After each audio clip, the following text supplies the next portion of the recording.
Sam Bankman-Fried, once a rising star in the cryptocurrency sector and a generous donor of the Democratic Party, has witnessed the swift downfall of his enormous economic and political empire. His exchange, FTX, declared bankruptcy in November 2022, and his personal wealth has practically vanished. Formerly praised as a successor to John Pierpont Morgan, he's now compared to Bernie Madoff, the mastermind of the biggest Ponzi scam in history. But how exactly did everything come tumbling down? How did he lose his billions? Let's get it on. Early life. Sam Bankman-Fried, being described as a quant trader and businessman, can be ascribed to his excellent technical training and educational background. He earned a degree in computer science and mathematics from the Massachusetts Institute of Technology and has always been passionate about understanding complex problems and systems. To make wise bets and maximize earnings, Bankman-Fried developed his quantitative trading abilities at Jane Street by utilizing cutting-edge algorithms and mathematical models. He advanced swiftly through the organization's ranks to become a key trader. Later, Bankman-Fried recognized that there was still more that could be done in the financial sector. He established Alameda Research in 2015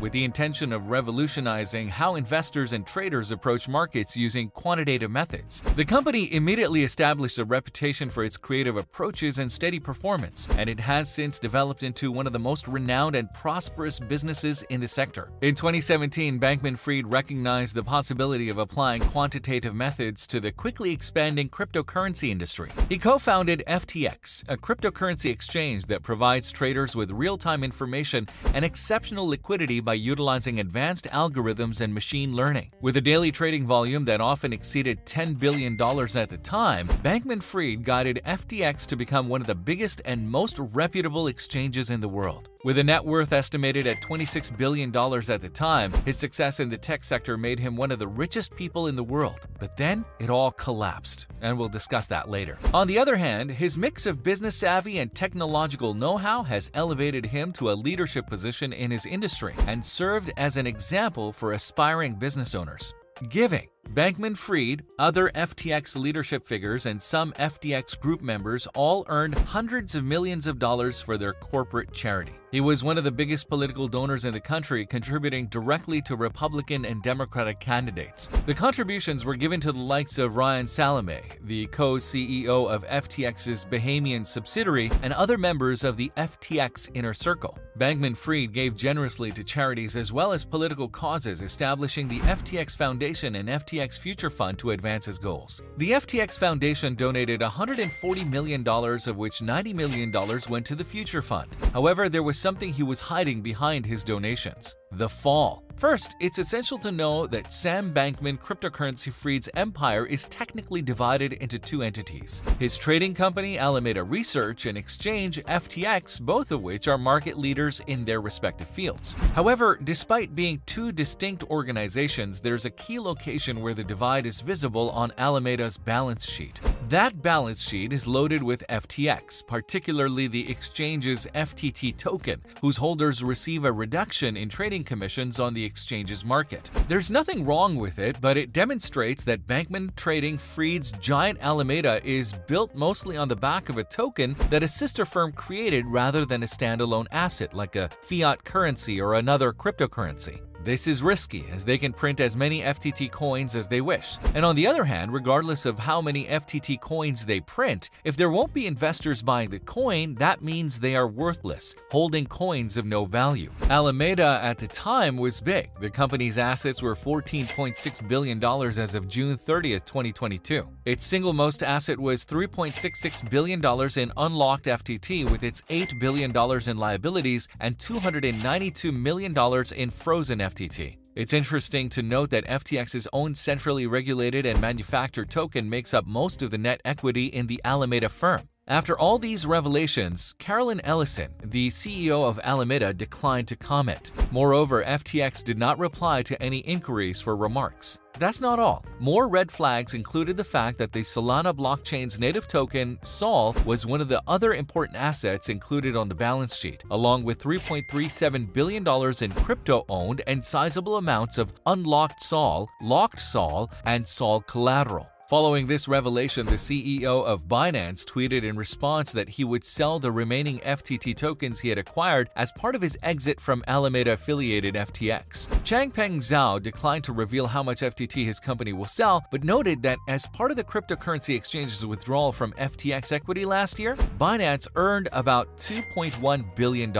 Meanwhile, the CEO of Alameda tweeted that the trading company's financial situation was better than the balance sheet discussed by CoinDesk. In response to the post made by the CEO of Binance, she also offered to acquire his company's FTT token holdings for $22 each. Extreme price volatility resulted from speculation on the FTT token during the back-and-forth Twitter debate. After all this, it was proven that Alameda Research and FTX were insolvent and had squandered customer funds. Some people were able to withdraw their funds from the cryptocurrency exchange, but most of their customers were unable to withdraw. Sam Bankman-Fried Take. According to a senior Democratic strategist who spoke to Vox under the condition of anonymity to protect their clients, Bankman-Fried, who spent about $40 million on the midterm elections, is causing some of the politicians who got donations from him to think about taking those funds back. Senator Dick Durbin and Kirsten Gillibrand are among those who have stated they will donate Bankman-Fried's contributions to charity. On November 10, 2022, Bankman-Fried issued a formal apology.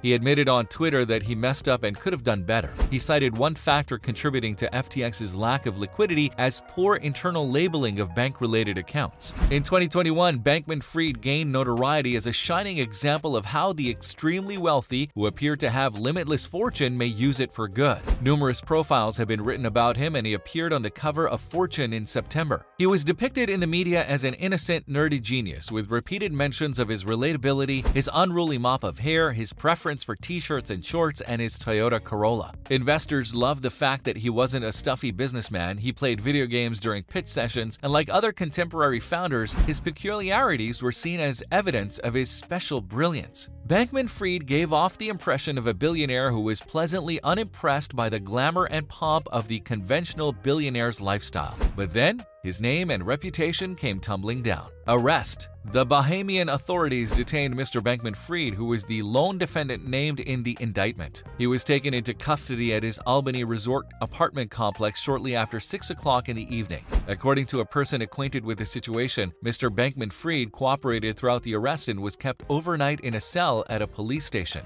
The suddenness of the arrest surprised the attorneys involved in the case. It was commonly believed that Mr. Bankman-Fried would be indicted on criminal charges, but the development of complicated white-collar fraud cases can take months. Numerous regulatory bodies around the world, including the Justice Department, the SEC, and the Commodity Futures Trading Commission, have been investigating Mr. Bankman-Fried. The movement of billions of dollars in customer assets by FTX to Alameda Research, a cryptocurrency hedge fund that Mr. Bankman-Fried also founded and owned, has been the subject of an investigation by prosecutors in Manhattan. The question of whether Mr. Bankman-Fried and his hedge fund engaged in market manipulation that might have contributed to the collapse of two well-known cryptocurrencies has also been a focus of their attention. According to two people briefed on the situation, the SEC, the federal prosecutors, have moved swiftly with their requests for information from various parties, including some of the major financial institutions that invested up to $2 billion in the cryptocurrency exchange starting last year. In addition to other offenses, Bankman-Fried was accused of wire fraud, securities fraud, and money laundering. He was extradited to the U.S. and granted the largest ever pre-trial bond of $250 million,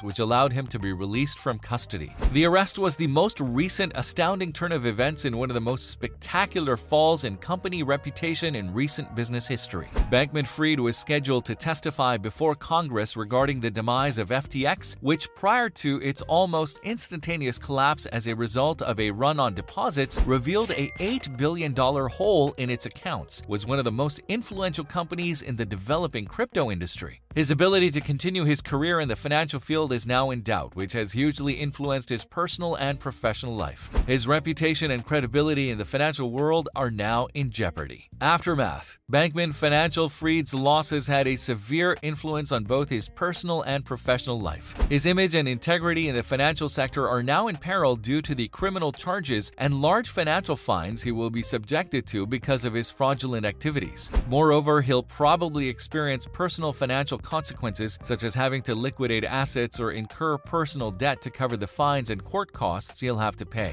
Evidently, considering FTX's collapse, it's essential to recognize that even when a company is performing well, underlying problems may have serious repercussions. Do you think FTX will ever come back again in some form? And will cryptocurrency investors ever trust Sam Bankman-Fried ever again with their funds? Let us know in the comments below. If you enjoyed the video, make sure to hit the like button and subscribe for more of our luxurious content, and why not click on another video showing now? This is The Luxurious. Talk to you in the next video.